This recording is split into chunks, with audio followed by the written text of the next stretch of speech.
Welcome back, class. Today we're going to be looking at Stormy again, Waiting for Stormy, that excerpt from the story about this horse that's about to give birth and have a new baby horse.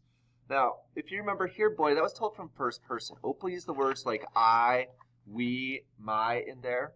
And this story was told from third person. We use those words like he, she, they as we convey the story. So, first person point of view, like in here, boy, it relates to the narrator's experience. We're getting their perspective, their ideas on things. But third person point of view can describe multiple people's experiences. Just like we have in this one, we hear Maureen and what she's kind of thinking in her head. We also hear what Paul is also doing with his daydream. So remember, a third person, the narrator is kind of like a spectator rather than the participant in the story. We're describing the actions, thoughts, and feelings of Paul and Maureen in different times and places. The third person narrator, we can also reveal things about a character that the character himself or herself might not even realize. So like in this example, they might not have realized that they were daydreaming because they were so wrapped up in their dreams, but we as the narrator in third person know that that's what they were doing. Now, I'm going to read page 6 for us. And while I do it, I want you to think about our third person narration. So let me zoom in for us on page 6 right here. The day at school seemed never ending. Maureen answered questions like a robot. She heard her own voice say, Christopher Columbus was one of the first men who believed the world was round. So he went east by sailing west. Very good, Maureen. You may sit down. But Maureen remained standing, staring fixedly at the map over the blackboard. Her mind suddenly went racing across the world and backward in time to a tall-masted ship. Not the one that Columbus sailed, but the one that brought the ponies to Acetega. And she saw a great wind come up. And she watched it slap the ship onto the reef and crack it open like the shell of an egg. And she saw the ponies spewed in the sea. And she heard them thrashing and screaming in all the wreckage. And one looked just like Misty. I said, the teacher's voice cut through the dream, you may sit down, Maureen. Now, one reason that third-person point of view is useful here is that the author wants to show that Maureen doesn't hear her teacher. If this scene was narrated in the first-person point of view from Maureen's point of view, then the author couldn't include paragraph 2. We couldn't include this right here because Maureen's so wrapped up in the daydream she doesn't hear her teacher speak.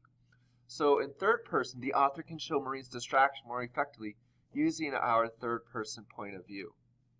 Now, we're going to look at paragraphs 6 through 11 again. We're going to also dive down into how third-person point of view helps us understand this story. In Paul's room, an oral examination was about to take place. We'll begin alphabetically, Miss Oogly announced. Question number 1, she said in her crisp voice. With all books closed, explain to the class which is older, the earth or the sea, and where the first forms of life appeared. We'll begin with Teddy Appleyard. Teddy stood up, pointing to his blood-spotched handkerchief he held to his nose.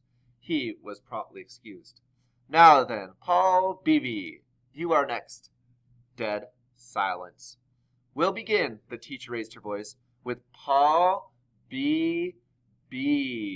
And she stretched his name out like a rubber band. But even then, it didn't reach him.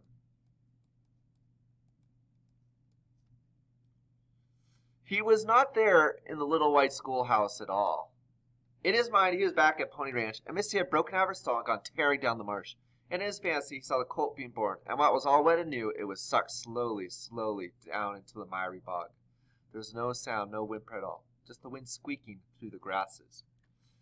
Now, how does this help us with third-person narration?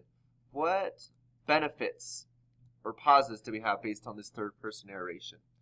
Now, if Maureen was narrating our classroom, it was first person in Maureen, she wouldn't know anything at all that's going on in Paul's room. So we actually couldn't hear any of these things that happened because it would just be focused on Maureen. Also, on page 7, if Paul was narrating the story, then we would not have heard any of the stuff the teacher was talking about. We wouldn't know about Teddy's blood-spotched handkerchief because remember, Paul is so wrapped up in his daydream, he doesn't hear that teacher talking to him. And so this third-person narration really gives us this different perspective of what's going on in the classroom. And we can see other things around instead of just our own character, instead of just Paul. Now, third-person point of view can be useful as an author because we can include these different viewpoints, we can include these different people instead of focusing on just one. So third person point of view can be useful when we want to share more than one point of view, or we want to talk about more than one person and not just be wrapped up in one. Third person point of view allows that author to include different scenes and settings that could be happening at the same time.